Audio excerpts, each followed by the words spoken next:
warm thumbs up. Hi, everyone. Thanks for coming. I'm so excited to introduce Jen. Jen is, let me get her title right, a professor and the Marshall Saunders Chancellor's Endowed Chair of Climate Policy and Research at the School of Global Policy and Strategy at UC San Diego. She also has an affiliation with Scripps. There's a lot of things I could say that are wonderful about Jen. I think what I want to highlight is something that stands out, particularly when I think about educating students here at Bren, is that Jen's work spans such a broad set of tools and methods. So she's integrating physics, ecology, stats, remote sensing, economics, and policy. And she does that with secondary data, also in the field, also in the lab. And what I think is so cool about this is you could look at someone's portfolio like that and think they're just a sort of a very broad person, but Jen uses that breadth, but then has this really deep context-specific knowledge on climate, food security, air pollution, and remote sensing. So I think that breadth and depth is what we try to do here at the Bren School, and I think Jen's work is a great example of that. Thanks, Jen. Thank you. Thank you for that really kind introduction. It actually hit at exactly why I'm so excited to be here, because when I think about the places in the world that feel like, I don't know, kindred intellectual spirits, it's you all here. So thank you for having me. And especially thanks to the students for organizing, doing all the heavy lifting, making it such an easy and enjoyable trip. So I really appreciate it. Speaking to Zoe on behalf of the students beforehand, was trying to decide whether, present one thing in depth or more a little bit broader topic. I opted for the latter. So if that wouldn't be your preference, I'm sorry in advance. You can pepper me afterwards. But what I thought I would do for two reasons would be to talk a little bit about what we've learned in recent years in my research group's work, but also a little bit more broadly about the structure of changing hydroclimate and what it means for food security. And I think, let me make sure I can get this going. All right. I'll give a little bit about current context, a tiny bit of background about why I think this is sort of increasingly important to take on right now. And then I'm going to dive into three sort of areas that we've been working in. One is thinking about cropping frequency and what's happening to sort of multiple cropping and just the frequency of crop production in response to climate around the world. We'll talk a little bit about some ongoing work right now, looking at the sensitivity of crops to water, depending on whether they're sort of dependent on water that comes from the ocean or water that comes from evapotranspiration. And that's in progress. And then a little bit on aerosols and their impacts on crop productivity. So all of these different dimensions of hydrological impacts of kind of anthropogenic emissions. All right. And I should make it I should start with an economist joke. Some of my best friends are economists, so you can ask questions at any time. All right. So why is it important to think about this now? A couple of features. Okay, so there's a world in which none of this is new to say we have to think about adapting agriculture to climate, and we have to think about ensuring food security. I don't need to bore you with why those questions matter. They do, and they always have. But the landscape is changing recently in a couple of different ways. So the first is that really decades of progress in reducing global hunger have been reversed in the past few years. So this is from the state of food and nutrition security in the world. And I will say, when I started my career, it looked like we were on track for sort of World Food Summit targets. And then it felt really optimistic, and then things kind of leveled out. And now we're way off target. And last year, the World Food Program had more requisitions out for food need than ever before in its history, and also more unmet food need than ever before in history. So this is the backdrop, which is that the world hunger situation has gotten markedly worse.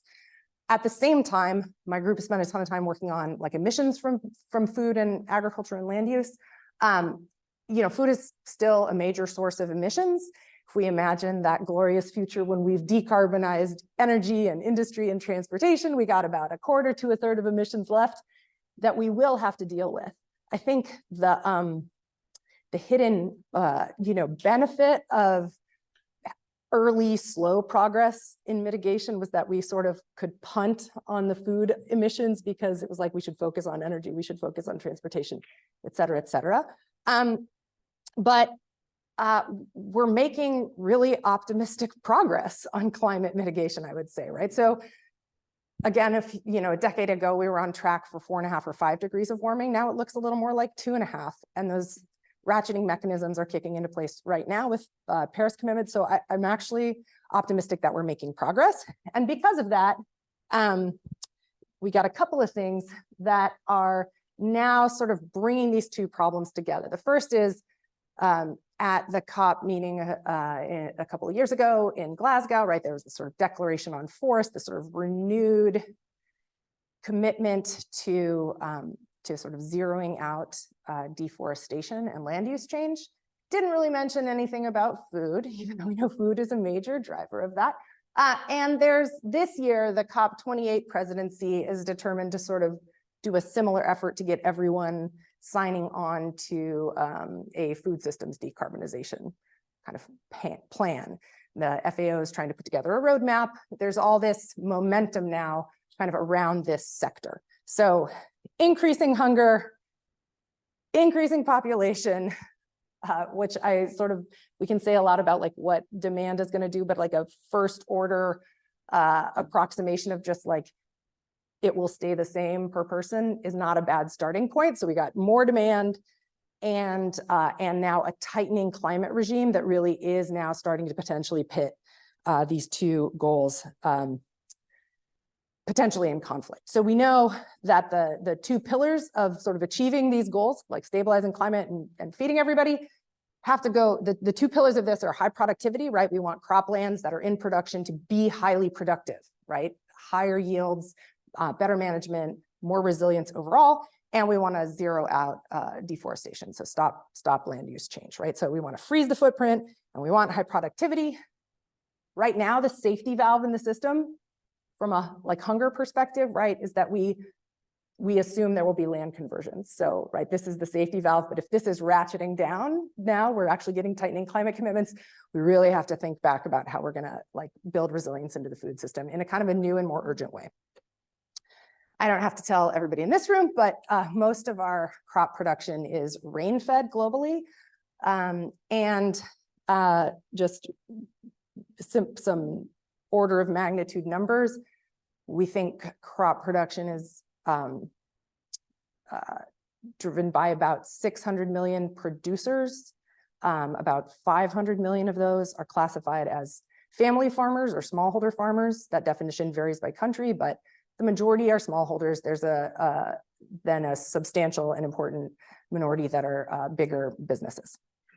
But most of these areas are rain-fed, and so we really need to think about hydrology, the structure of these hydrological shifts, and what it actually means to adapt, not just in a one-off way, but in a way that really builds resilience. Okay, so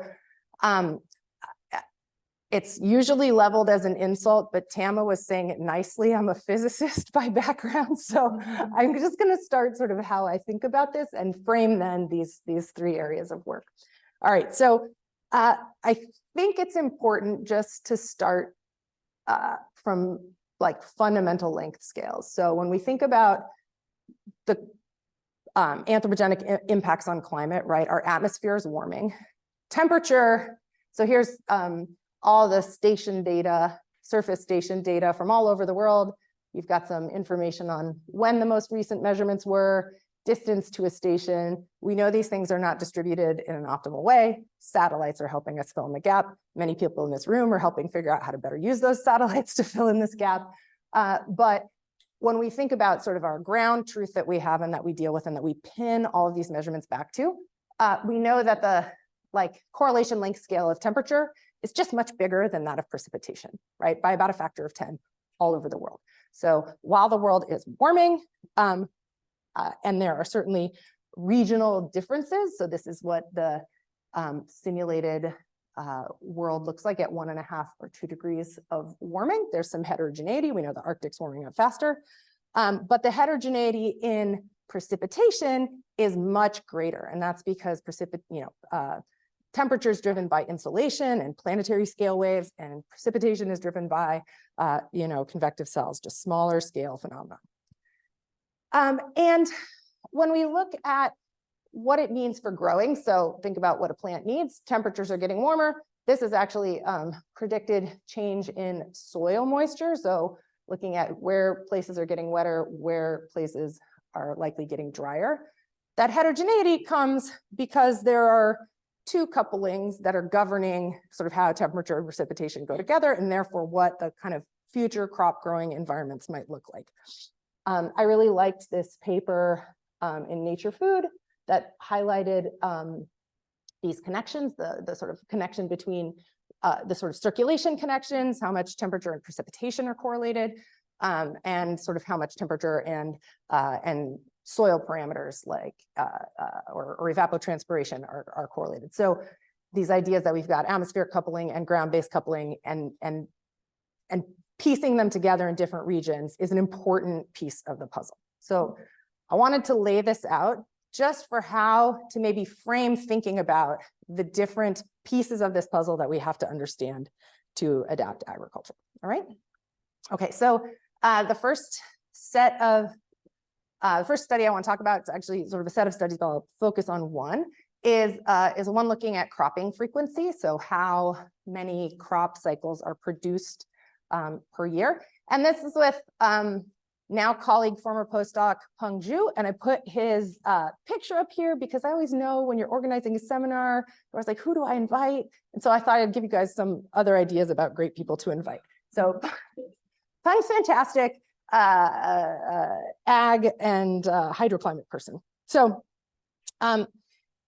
we started thinking about this and just saying, like, you could really lay out kind of a simple equation about how global crop production adds up, right? You've got total production, and it's going to be a function of the area planted for any crop in any season, times the yield, how much is produced in that area, times this other little factor, the harvested area ratio. So how much of actually planted area is harvested. And we've shown that in the US, for example, wheat actually has a pretty low harvested area ratio. And many things can contribute to this.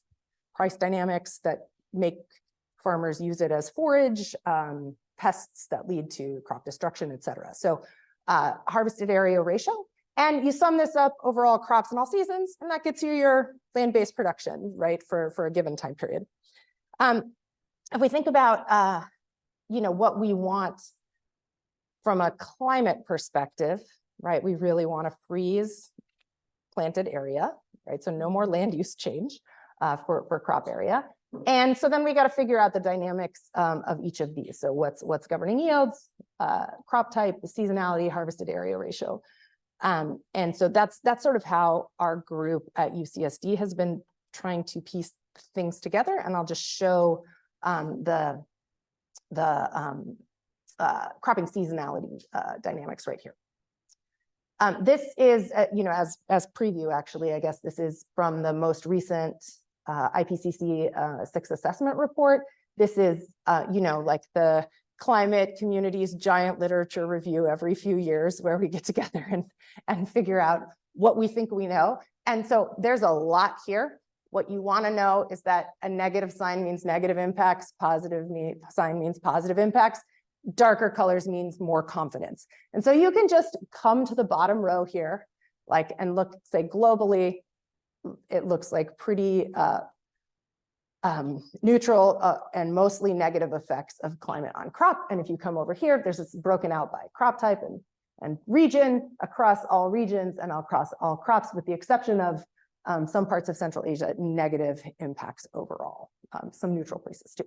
So we have now gotten a better handle on what we think is likely happening. And then the question becomes, really, how do we adapt to that?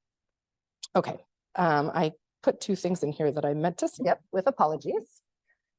All right, so if we look at the FAO data, we wanted to get into this seasonality question. So these are data from the UN looking, they're aggregated here by region. So you've got global totals up on the left, and then some regional breakdowns here.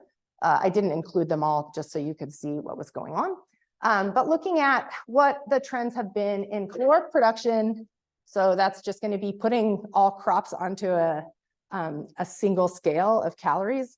That is not the best indicator of nutrition. It's not a multidimensional indicator of nutrition, but it's sort of a nice first way to bring different production systems into a common metric. And then cropland is shown in purple. As you can see, some increases in cropland in different regions of the world, some decreases like in North America on net. And then on blue, you have caloric yield. So again, this idea of how many calories per area of land. And then the gold is crop frequency.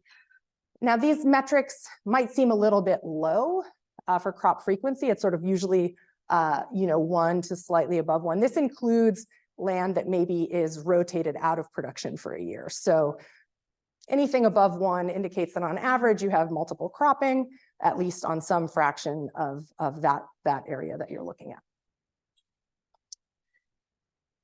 And so when we look globally, the multi-year mean, looks something like around 1 in a lot of regions, up higher in some of the more intensively farmed areas, particularly China, year on year, having above 1, and some heterogeneity.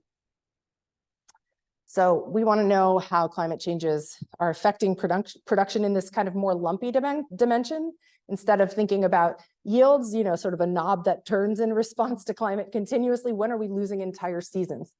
Why does this matter? I think we all got a vision into why it matters through the Russian invasion of Ukraine when the Black Sea ports closed, sort of lost production from a season, the wheat harvest, and immediately downstream importing urban poor communities in especially Lebanon, Egypt, really suffered from those price increases. And everyone was thinking, okay, well, let's just really hope for a good North American harvest. It'll help sort of ease the system back out. And it largely played out that way, right? It was a pretty good year, but, had sort of a climate shock hit then, it would have been really brutal, right? Because this is a lumpy system. We want to know how this works. Okay, so yeah. Slide. Why are you saying losing cropping season? If anything, the trends are upward sloping such that it looks like we're getting more cropping frequency.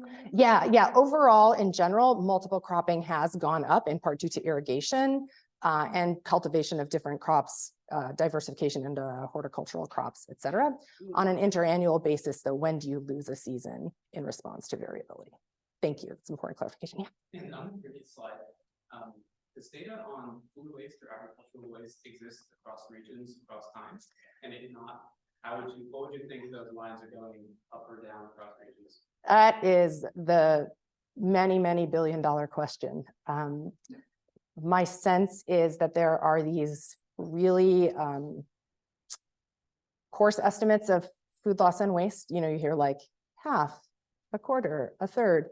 And there are some household surveys that have been rolled out in smaller contexts, but in terms of data that you could at least of medium quality put at this scale, my sense is that we do not yet know.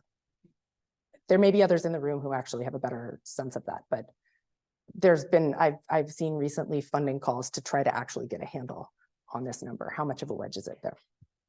Okay, so what did we do? We here, fit a standard kind of statistical model to find associations between weather and outcomes. I write it as in this way because we wanted to allow for different kind of specifications for temperature and precipitation.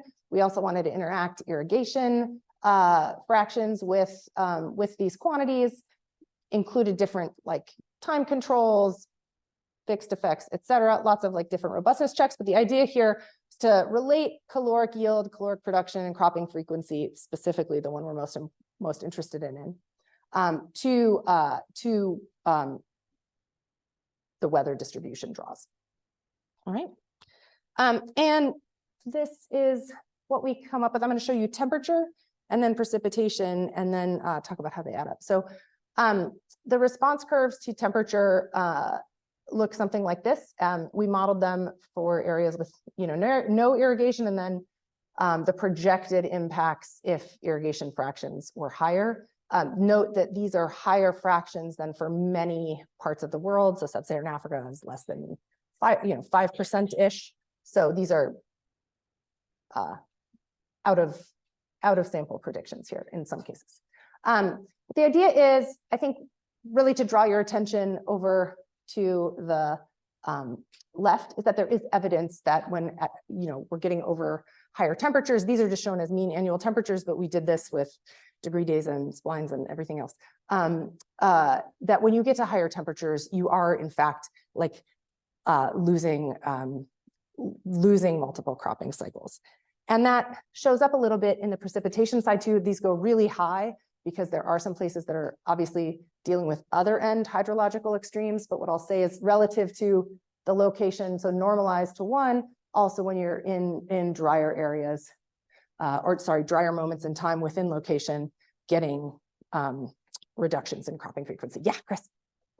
Jen, how should we think about adaptation that has already happened in the agricultural system and how it's sort of reflected in these figures? That's a great question. So the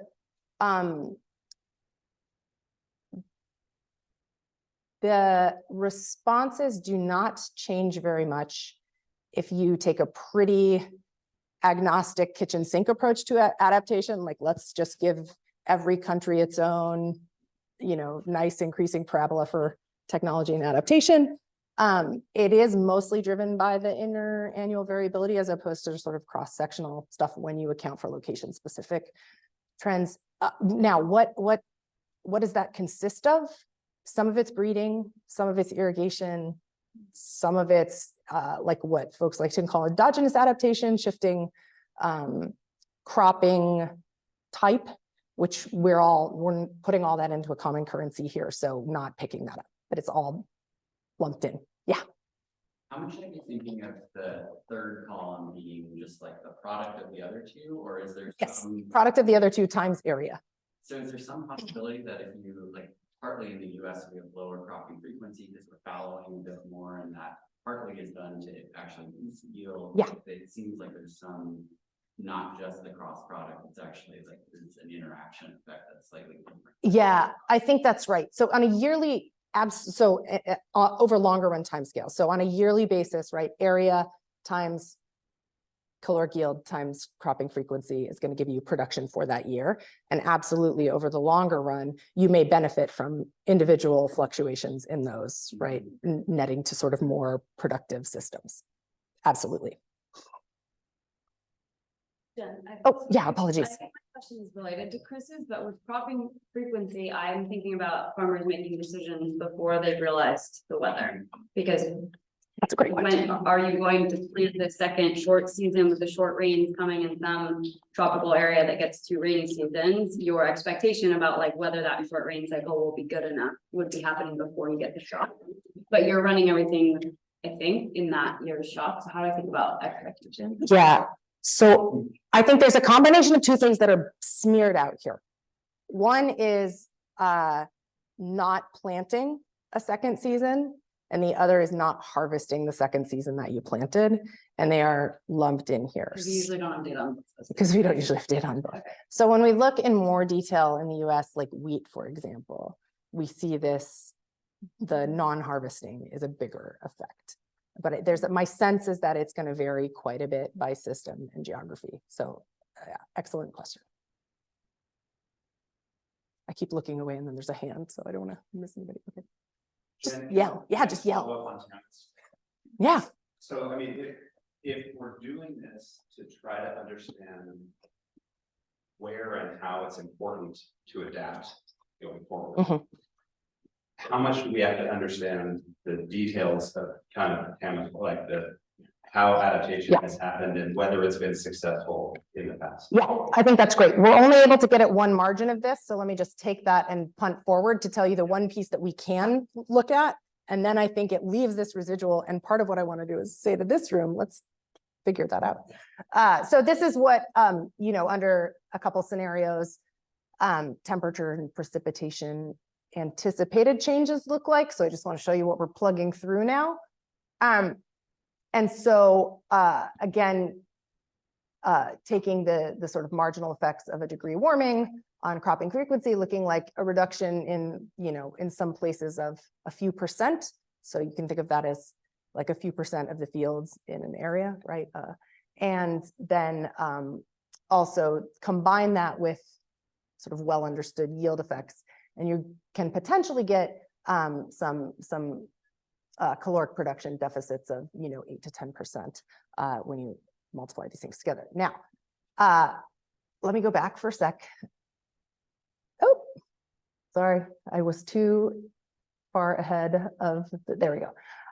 We did interact irrigation. So this is the one thing we have some data on that we can look at. That is directly a margin that irrigation is supposed to speak to in terms of adaptation. So there's within season, obviously, and we do see yield effects like with irrigation, that's well understood. But then also this idea of potentially prolonging a second season that's gotten short, or additional water to like help in a shoulder season, et cetera. So we do see significant relationship there. And what I'll say is we just ran a few of these forward to say, what would it take in terms of those irrigation effects we see in the recent history data to offset something like what we would anticipate in a really high warming scenario? And the fractions are not that high, something like 5% increases in irrigation strategically in some of these places will offset it. So that's the only piece of this that we can get at with the bulk data. But I think there's a lot here to mine more regionally to think about that. It's a really great question. All right, I'm going to shift gears to talk about the next dimension, if that's okay. And I'm going to give you another person to invite for a seminar. She's on the job market. This is my postdoc, Yan Zhang, who is fantastic, another hydroclimate person.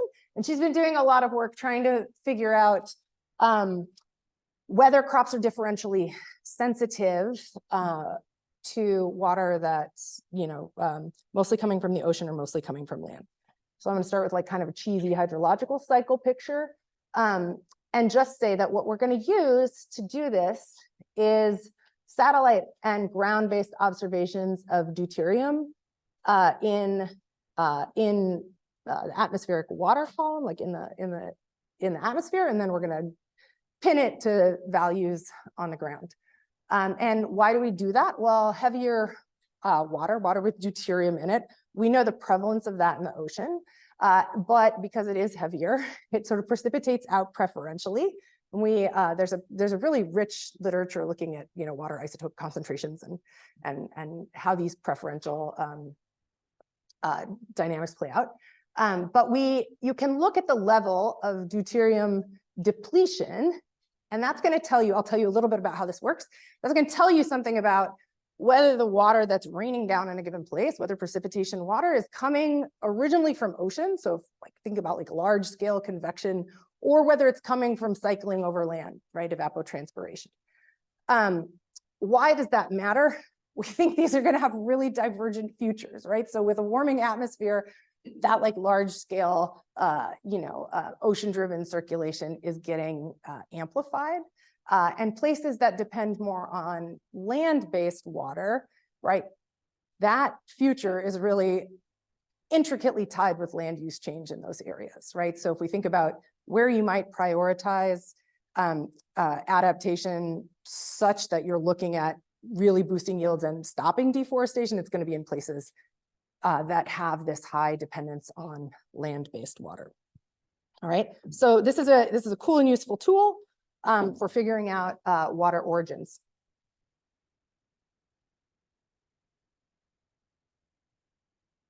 So this is kind of a climatology. There's a noisy kind of like cacophony for the eyes from the tropospheric emission spectrometer, the NASA TESS instrument.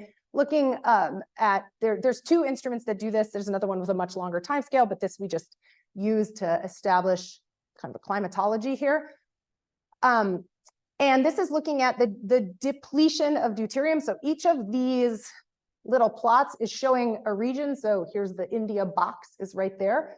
And this is the atmospheric, you can think of it as pressure height. So this is the surface up into, higher up in the troposphere. And what you can think of is that the darker colors are more depleted, so more likely to be from longer distance oceanic circulation. And the hotter colors, red, is more likely to be from land. So this is like more recycling. And this is now, this is the atmospheric column, and this is month of year. So this is giving you the seasonal climatology of what this looks like. I'm skipping over a lot of physical details, but I'm happy to talk a bit about it. But you can see, I think just at the outset, that there's a lot of difference. So just look at, say, Europe versus, South America or East Africa. So there's a lot of heterogeneity here. And right away, for folks thinking about agricultural systems, you can tell that seasonality, when you're trying to produce something, is going to matter. So if you think about a 2-season system, even going back to the last dimension we talked about, where that falls in here, you might have differential dependence for crop 1 and crop 2 in a cycle. Okay, so like I said, there's a pretty rich literature. I really love this recent paper that kind of put it all together. It's about, like there's 10 years of papers out there. But this one about that looked at moisture over the Congo Basin. This is where Yen, my colleague, postdoc, did most of her work before coming to do a postdoc. So there's a really nice set of papers that outline all of the theory here. The idea is, okay, we can look at deuterium depletion, but we want to be a little more mechanistic and connect it to hydrological models that tell us, was this like an ideal mixing model of something stationary over a forest that just sort of mixed well, or is this like a Rayleigh process or any other sort of convective spectrum of processes you could think about. The idea here is that you can put these models together. The green curve is one, for example, the purple curve is another, and you can then see, use these governing equations with these isotopic concentrations and figuring out isotopic depletion ratios and sort of make a determination based on where the bulk of these observations lie about whether it was really more from land or more from ocean. So to do this, though, you need to pin down what isotopic composition groundwater has. So there's this great network globally of isotopic concentrations in precipitation. The global network of isotopic precipitation measurements, I think, is what GNIP stands for. GNIP, GNIP. And so we pin down these observations with surface measurements and can then come up with these curves for each region. And the idea here is that if it's lying above the curve, it's likely from land. So the bulk, you can sort of look at this mixture and say, probabilistically, we think some amount of this is coming from land recycling of water. Okay, so what does that look like here? Now I've put back these regional climatologies again, and now these 2 lines for each region show the 2 different satellites. So I've also put in now AIRS is a longer running satellite with instrument with isotope observations. And there's a dashed line at 50%, meaning 50% of the water really was coming from land, likely. And so you can see this, again, the seasonal variation here by each region and what it looks like. Okay, we then combine that with remotely sensed observations of crop phenology. So using time series observations of vegetation indices, here we use NIRV. Pentad just means every 5 days, which is when the observations come. So trace out these curves. The black line shows the sort of first difference, the derivative, and you can identify these curvature change points to demarcate sort of vegetative stage, reproductive stage, and harvest or senescence. And we use those to connect then to what we think the water supply looks like. So thinking about precipitation minus potential evapotranspiration as sort of a sense of supply and demand being like actual evapotranspiration. This is a proxy, but we're going to put these stages together with these needs and look whether these sensitivities differ by dependence on oceanic or land-based water. Okay, So I somehow messed up an animation, so I'm just going to ask you to ignore this thing on the right for a second. First, I was just going to show you this. All right, so one of the things that pops out, the colors here in the points tell us when there's sort of sufficient water or surplus water, meaning precipitations of exceeds PET, and water deficit in scales of red. So you can see the color here. And when you look at the distribution then of land areas that fall in this, there's this real separation where areas that have this F fraction more than 40% really tend to be water deficit areas. So right away, there's this kind of average sensitivity, this thing that looks like a sensitivity difference where these distributions separate. We did some work to look at the differential dynamics over the growing season of what that looks like, but I'm just mindful of the clock on the wall. I'm happy to come back to this. What I want to point out is that I'm going to take this plot on the left, and I'm going to use that F at 40% number to partition global croplands into these two regimes, all right? So can you remind me, the F fraction higher is more land or more water? More land, Okay. more land. Okay, so sorry, I'm like trying to cram too much in here, I think. But if we look at then the relationship, so again, think like an empirical statistical framework looking like within location now we have about 20 years of observations. What does the sensitivity of that vegetative greenness, right, like NIRV, what is the relationship between NIRV and water supply, or in this case, soil moisture, look like as a function of the fraction of local water that's coming from ocean versus land, or let me say land versus ocean, because F is defined that way. And you can see that there is this like increasing sensitivity by F, and it differs a little bit between vegetative and reproductive stages for water supply versus soil moisture. So the sensitivity to water supply is a little bit higher in the vegetative stage, so earlier on in the season, especially in these areas with high dependence on land moisture. That's sort of the driving piece.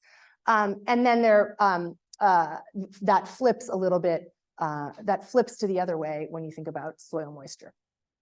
This is integrated over the growing season, integrated over that growing season phase. All right, so like an accumulated supply or need. All right, so this really is, I think, the punchy finding. And when we think about adaptation, right, this really points to needing to, or potentially being able to isolate areas that have this land-based dependence, knowing that those are going to be the most sensitive to hydrological variations. So it could be like a targeting tool. I think there's room to, we haven't done this yet, but to combine it with the sort of cropping frequency data. You know, are we losing seasons, or is it more continuous like yield variability? This is high scale, so our next, sort of coarse spatial resolution. So our next job is to really push this down in terms of resolution. So that's where we are, but a pretty provocative partition there. And I will just say that there's some interesting variation by crop type. So this is maize. The color is showing you the R squared of a like just a within pixel correlation or regression between greenness, yield as a proxy for yield, and these different hydrological parameters in the vegetative and reproductive phases. So 4 variables. And, you can see that in some places, just those 4 variables are explaining like 80% of the within area variation. So another sort of way to think about partitioning out that vulnerability. Yeah. I was just wondering, do you have variation by irrigation? And then the other related point is that if you can find the areas that have greater dependence, like 80–90% Yeah. on the land base, if you combine it with your previous work, to sort of see how much it would cost to irrigate certain areas. Yeah. You can really pinpoint which areas need irrigation and where they can be done most effectively. Yeah, I think you're spot on. It's a really it's a targeted way to think about what irrigation gets you. Right now, this is 2 course, sort of like degree scale. And so we really tried to pull out areas with high irrigation to sort of see if we could see this set of dynamics. But that's absolutely the right next step. So I'll just say, I'm just going to show you a couple of these really quickly. So the distribution of global maize, again, as you get to higher F fractions, you're explaining a lot more of the within pixel variation with these just basic hydrological parameters. And about 40% of global maize is in this F greater than 40% regime. Sorry. If we look at soybean and winter wheat, again, soybeans got about 40% in that as well, of F greater than or equal to 40, and winter wheat is actually the highest sort of exposure to land-based precipitation at about 50%. So there is this pretty interesting variation by crop that we're still diving into, but we do know that these cropping regions with higher dependence on moisture from land do look more susceptible, right? So much more variability explained by these hydrological parameters in these regions with high F. And the sensitivity varies a little bit by phenological stages. We're not totally sure what this looks like when we're thinking about the coarseness of the spatial resolution. So very excited to push this a little higher resolution. Right. Okay, I'm going to shift dimensions unless wants to ask anything. All right, I'm going to give you another person to invite to a seminar. This is my colleague Gita. She's at Texas. She's a climate scientist, but also really interested in hydroclimate and agricultural impacts. And so we have worked on a set of projects together, also with some other folks who I think are probably more familiar to this group here. But Gita and I have worked together on a set of papers, and I'm just going to give you a snippet into the piece that we think is really exciting for hydrological impacts for agriculture. Okay, so we came at this because we are both folks who were interested in aerosols for a long time, way back when. Sort of, what do they do? They're this crazy, from just a purely nerdy science trying to figure out how the world works kind of way. Aerosols are really amazing. There's a gift that keeps on giving, right? So they mess up the radiative environment in the atmosphere. They absorb or they scatter, and so they change the temperature structure of the atmospheric column. They totally mess with cloud microphysics in 4 different ways, and so on and so forth. They're also really bad to breathe, and they also really don't do good things for crop productivity because they are messing with all these parameters that crops care about. So one of the things that's complicated about studying aerosols, right, is we have the one Earth problem really feels especially acute when you're studying aerosols, right? Because what you'd really like is to be able to, sort of toggle things independently. And so you got to do some of this stuff modeling, especially because even there's so many dynamic effects of aerosols that partialing out these impacts also doesn't add up. So you really want to be able to do the full dynamics because they're distributing, but they're also creating circulation-driven feedbacks that you want to tag. Okay, so with Gita and this rotating cast of awesome collaborators, we set up an experiment to emit the same aerosols from different regions, kind of the way you would want to in an idealized globe. You sort of turn the globe to modern day greenhouse gas concentrations, and then take China and emit Chinese emissions of aerosols on top of that and see what happens, and then take that exact same quantity of emissions, move it somewhere else in the world, and do that. Now, that is already from a human social and physical dynamics perspective, right? You've got a researcher choice to make. You could either go with real world emissions, or you could hold the amount of emissions constant so you could at least get the physical system and then try to scale it. So we went with that route. So it's the same amount of emissions emitted from one of 8 regions. So there's like 9 total sets of experiments, a control, and then, you know, one region of the world at a time pollutes all these emissions. All right. And the idea here, oh, let me pause. The idea here was to really look at the physical system. So run this like repeat cycle climate model, figure out what happens to these parameters from surface particulate matter to atmospheric distributions of aerosols to temperature to precipitation, and then plug them into damage functions. So thinking about sort of like a social cost of aerosols kind of framework. But what I want to highlight here is sort of the agricultural piece that we're learning and what we're digging through. All right, so I'm going to show you a few different versions of this figure quite quickly with postage stamps, but I think once you're oriented, you'll know what to look for. So this is the 8 different experiments compared to the control simulations. The name for the postage stamp, so here like the United States, that's the emitting region. So when you emit all these aerosols from this region, where do they go and what do they do? So here's what surface concentrations look like. I wouldn't pay too much attention to magnitudes, because again, this is the same bolus of emissions, right? Being used in different parts of the world. It may not reflect reality. It's a little bit higher than some present day emissions for some of these regions. It's a little lower than present day emissions for some of these regions in other places. But if you put the same amount up, this is what the surface concentrations look like. And you can see they're sort of local, not as local as you know, a lot of our air quality, as somebody who does these studies, right, that we sometimes act that they are. But they mostly stay regional, with the exception of kind of high latitude Europe. You get this all over the Arctic, and they really quickly cause a lot of damage. Okay, if you look at the, I'm going to highlight a little bit Africa, just as a region where we're thinking about the food insecurity crisis most acutely, and where we think about agricultural adaptation. I think a lot of folks in the room are. Okay, so we've done things like, you know, you can take those concentrations and connect them to damage functions to estimate mortality in different regions from these aerosol emissions, and how much those regions are kind of connected.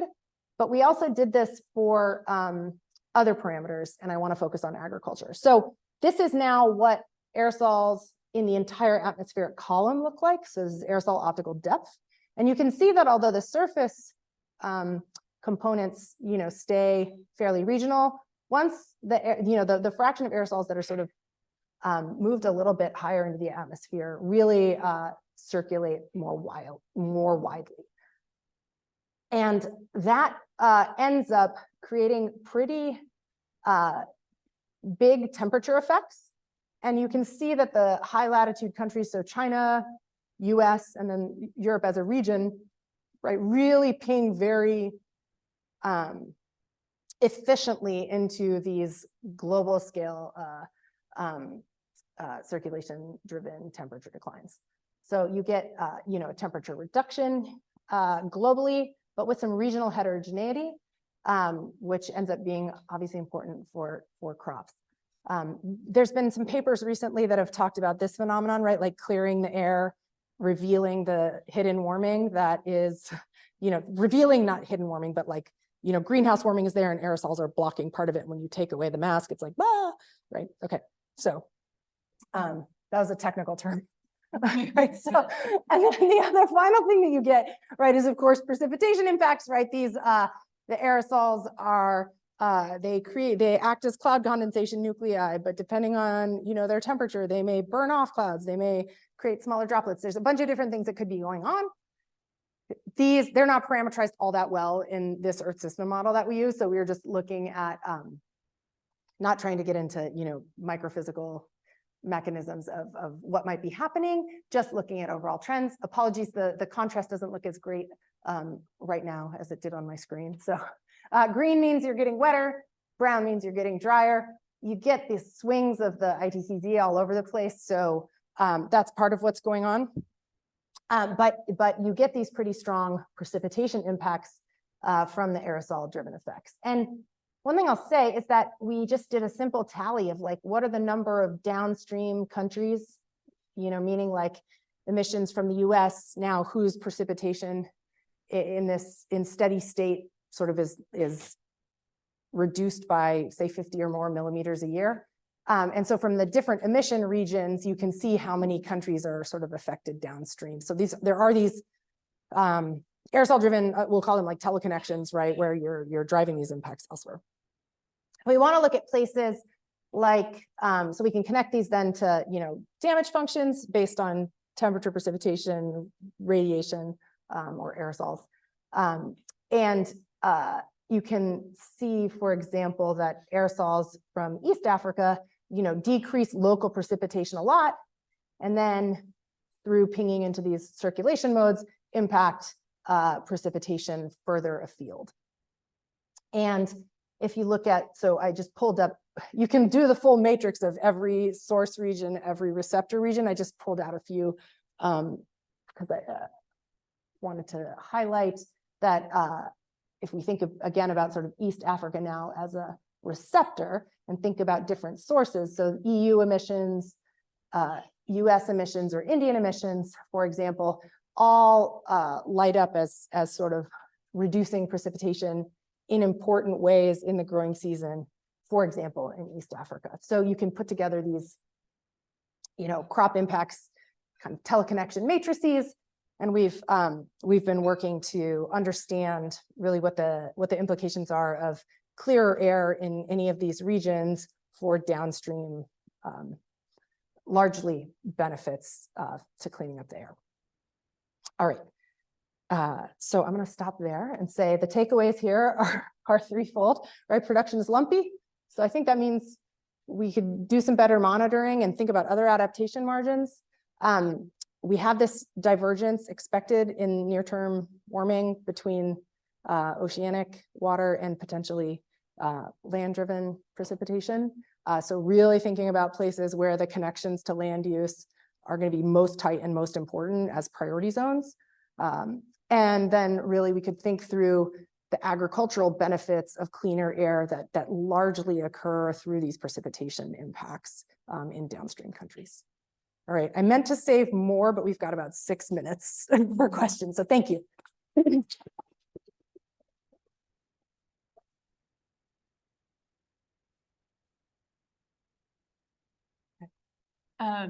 I think I'll start with a question from the online audience, yeah. Jen, if you don't mind. I'm sorry that I ignored you online. No. So one just from what you were last presenting. So the map projection for aerosol visualizations magnifies the visual effects of high latitude effects. Were you quantifying by land area? Yeah. So all the numbers are actually land area based, and you're totally right. The projection was a stupid one. One more, if I Yeah, could, one more yeah, from please. online. Yeah. From back earlier in the presentation, is there a theoretical, this is from Bren Morgan, is there a theoretical reason why vegetation sensitivity would be expected to vary based on the type of precipitation itself, independently of the hydroclimatic regime, like the frequency or variability or total amount of rainfall? I totally did a bad job presenting the difference between fraction and total amount. And I think it's because the total amount is varying more with the fraction. So I should have kept that in there. Thank you.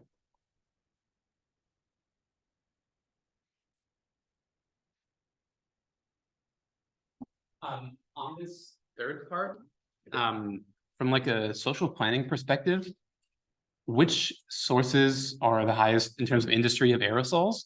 And if we can take your results, where could we place these industries to reduce most of the harms from aerosols, but also keep some of the benefits? Like, yeah, I'm just curious about that. You know, it's a really great question. So, you know, like, and it's only one step further from what you're saying to, and like geoengineering, right? So the idea of like strategically using aerosols to either do global scale temperature reductions, which come with significant precipitation penalties that are all circulation driven, right? Because you sort of tamp down the cycling, the hydrological cycling, or more regional kind of bespoke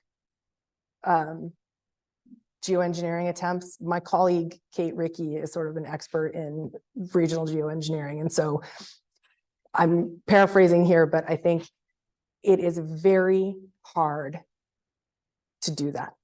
You can't sort of get temperature and precipitation benefits. You're always facing a trade-off, and sort of like the immediate perturbation of the aerosols in, you know, the atmosphere and the land atmosphere coupling in this place get balanced out by whatever the circulation responses are, which inevitably causes sort of external effects in these regional approaches. So I don't know that I have good news.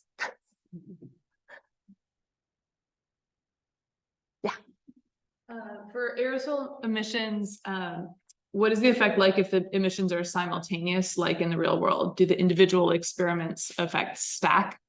Really great question. Don't know. That's the next set of things we want to do, in part because the parameterization of the aerosols in these Earth system models at the time were less sophisticated than they're getting better and better every generation. So I think we'll be able to take on some of that with more fidelity now. We could have just also done a combined experiment, but we weren't sort of sure that we could believe the results. So.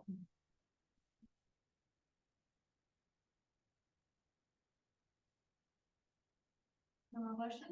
Thank you all for coming. Thanks.